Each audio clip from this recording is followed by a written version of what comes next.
Can you talk a bit about the value of having a guy like Dejon Edwards or Kendall Milton when you're trying to punch those touchdowns in the red zone? Oh yeah, Kendall, he's a bigger back, so it's harder for people, to wrap him up, and he runs physical too. And Dejon, he's so small, and he gets, when he gets down there, it's hard to see him, and then he'll just crease through there, and he might bust one for a deep run. So it's very valuable to have him too.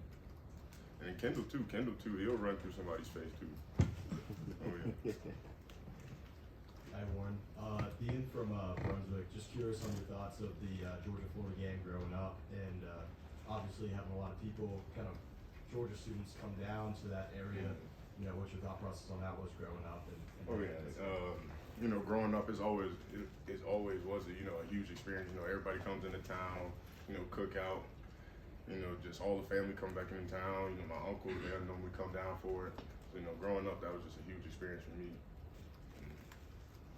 Obviously, you guys score 55 points on Saturday. Where do you think that you have improved as a whole offense in the past 3-4 weeks?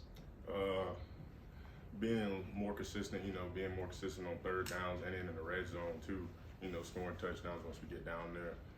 Just keep pushing forward, getting better at that every week.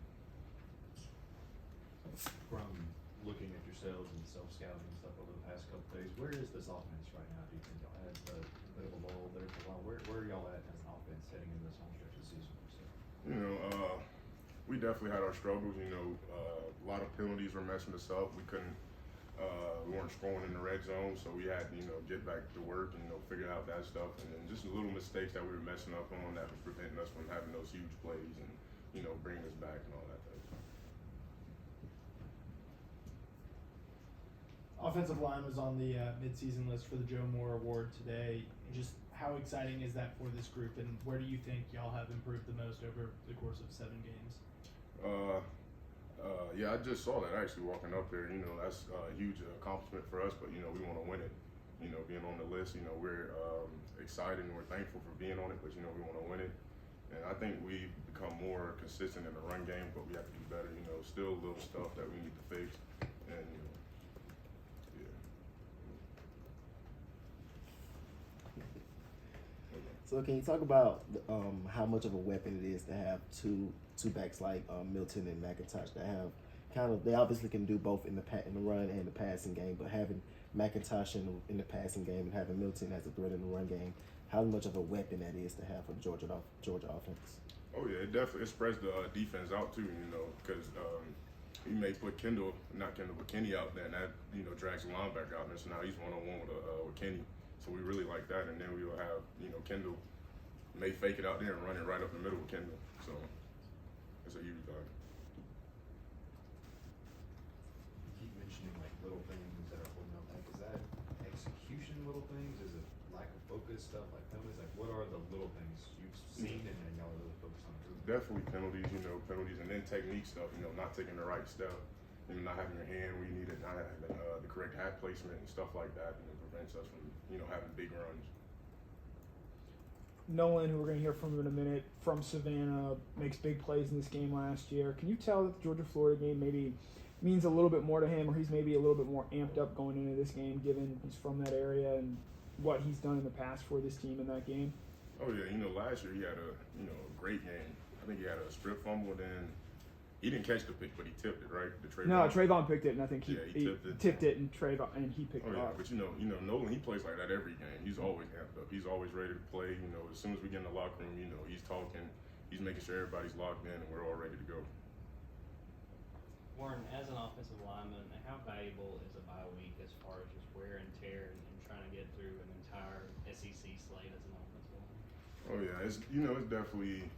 We love it, even though we're still going to come in this week and try to get better, work on the things we need to. But, definitely not having the game this week helps us, get back in the recovery room, getting a little aches and stuff back normal.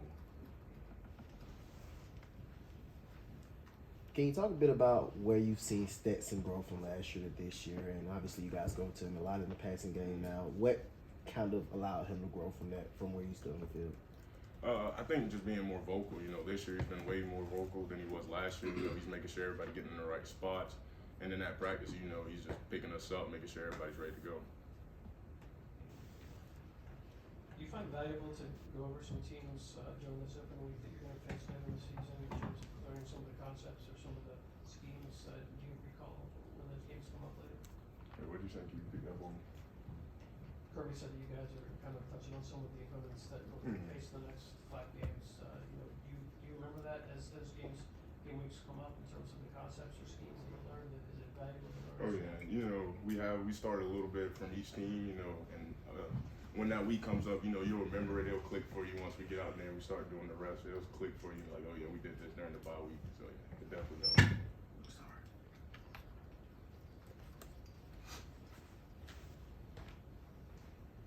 This is kind of me just being curious from a football standpoint. So obviously a blocking scheme is different from what the skilled players are doing, but how valuable is it as an offensive lineman to also know the action of the skilled players with every play? That way you know that my purpose for doing this scheme is to get this guy in this hole or something like that. How valuable is it to just know what the other players are doing, not just the offensive line? Oh yeah, it's definitely valuable. You look at Marcus Rosen. Most of our big plays. He's out there blocking on the perimeter too. He's helping us block on the perimeter so we can bust those outside zones when they have to bounce out. He's out there blocking, so he helps us make have big runs too. So. Warren, how different does a bye week look for a player, and does it allow you to do anything interesting outside of football, or is it still kind of a regimented kind of week? It's still the same. The only thing I'll probably go home this weekend, see the family, relax, watch a little football. But during the week, we're still grinding, we're working. Thank you. Thank you.